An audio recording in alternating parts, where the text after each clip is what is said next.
Sup, bees? It's Candice. I'm here with Chantel Allen. She is one of my very best coaching friends, so you're in for a treat today. We work together all of the time, and she is seriously the expert on motherhood. So get ready. She teaches me all of the time about what I should do. I already told them you help with motherhood, but tell us more specifically, what do you do to help people? So I work with moms who are basically looking to live and love their life, and specifically with more difficult children, more challenging children that we all seem to have within our multiple kids that we have. Like if I talk to one parent that has 2 or 3 kids, if I say you have one child that's a little bit more difficult, they're like, I totally know who you're talking about. So, I know which one that is. Yep. So that's who I get to work with. I love it. Okay, awesome. And why do you love life coaching in general? Why are you here doing it? I stumbled upon it a couple of years back and started seeing the benefit in my life, and then seeing the benefit in my kids' lives and my family's life. And I don't know, you get kind of addicted to it. It's like a drug, and you just feel like you have to go and share this with everybody. There's a magic associated with it. And it's just, I don't know, like kind of lights a fire in you. So it's just something that I'm super passionate about. I love it. It's the best kind of drug, right? It really is. Yeah. No negative side effects, all kinds of improvements in your life that don't have, the hangover with them. It's perfect. Yes, I agree 100%. So let's get personal. What's the last thing you coached yourself on? Okay.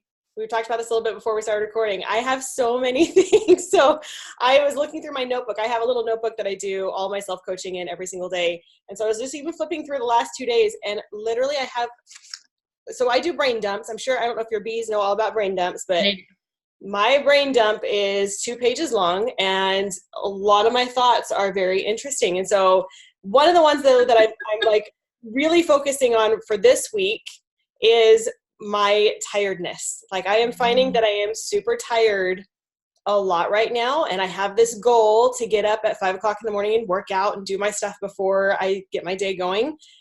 Does not matter. And I'm sure a lot of your clients and people that subscribe to you understand this. You can plan all day long, and then the next day when it comes time for it, I'm just too tired. I hit the snooze button. Yeah.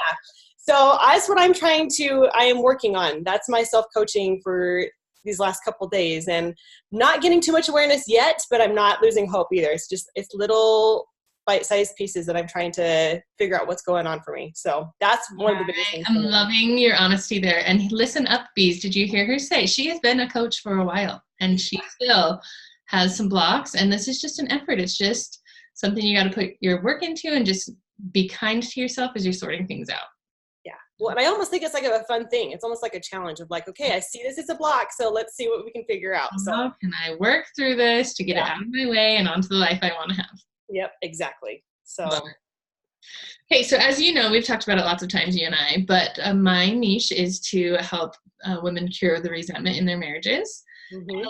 Resentment comes, my bees all know, resentment comes from, wanting someone else to fulfill your needs for you, or perceiving that your needs aren't met and should be in some way. And so I'd like to ask my guests, in your niche, which is motherhood, how can my bees avoid having resentment because their husband's not helping out, or like something about mothering? Tell me about that. Okay. So I'm going to go a little bit different than husbands. I'm going to go with the children, because I think sometimes. Yeah, that works too.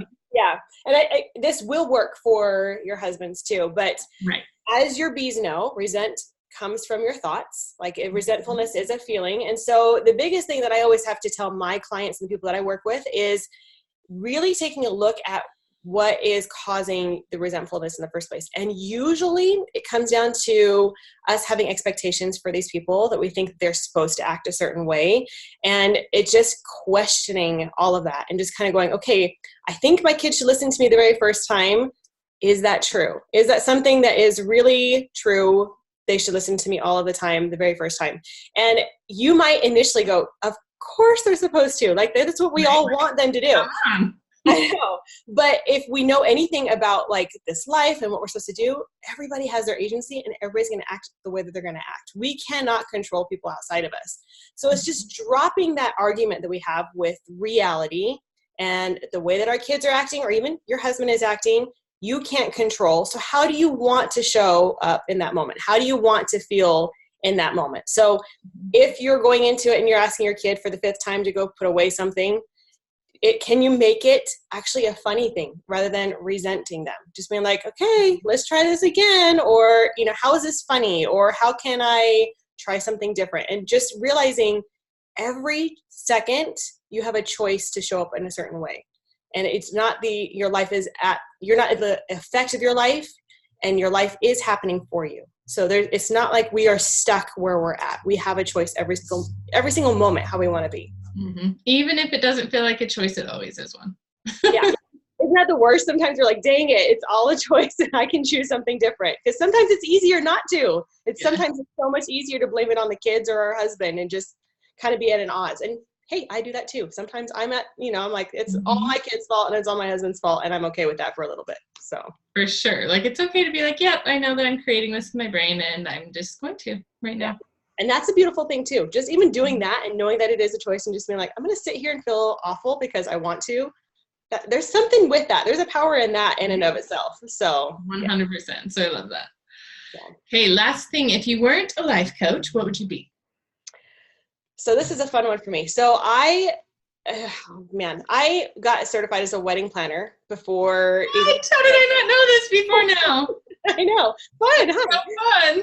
So I grew up being one of those weird girls. I mean, we all dreamed about our weddings and everything like that, but I had all of the CDs planned out for my wedding planning business. I mean, I had like the daddy-daughter. I mean, I had everything. I love it. So I did become a wedding planner, and then I got pregnant with my first kid and never did anything with it. Dang it, those kids. Yeah. So I think if I had the opportunity again, I still love it. I love event planning. I love all that kind of stuff. So something along that line I would totally do. But hey, life coaching, I think I can do that because I think I'm going to have some events in my future that I want to do. I was just going to say, like, you don't have to not do event planning. You can just plan mine and Sarah's and yours. Totally. It's amazing. We're going to do a triple one day, I'm sure. Totally. So I'm excited. I think that's one thing that I always realize, like, things that we want to be doesn't mean like you have to commit full-heartedly to that one expertise. It can sprinkle like through everything. Mm-hmm. So I don't know. Whatever you want. That's the best news. Yeah. So I'm still gonna be a wedding planner, just a different version of it. Yeah. So yeah. So fun. Well, thank you so much for being here today and helping us figure out motherhood. Tell us how they can get in touch with you if they want to hear more. So I have my website is ChantelAllenCoaching.com, CHANTEL coaching, AllenCoaching.com. I also have a podcast. It's Living and Loving Your Life, a podcast for moms, which with the cutest cover art I've ever seen in my life. Just changed it. I haven't even announced it yet. So surprise, Bee. Yeah, so I'm super excited about it. Thank you. But yeah, that's what they can get me. Awesome. And I'll put that in my newsletter as well. It'll probably go out and I'm recording it in advance, Chantel. I'm on top of it. So it'll be 2 months from now. But way in advance. So then you're good. I know. They'll see my podcast. They're good then. Yeah, they will be ready to go. And thank you again for being here. And I'll make sure and hang out with you soon. Yeah, I know. Really soon. So, okay. Take care. Thanks. Bye.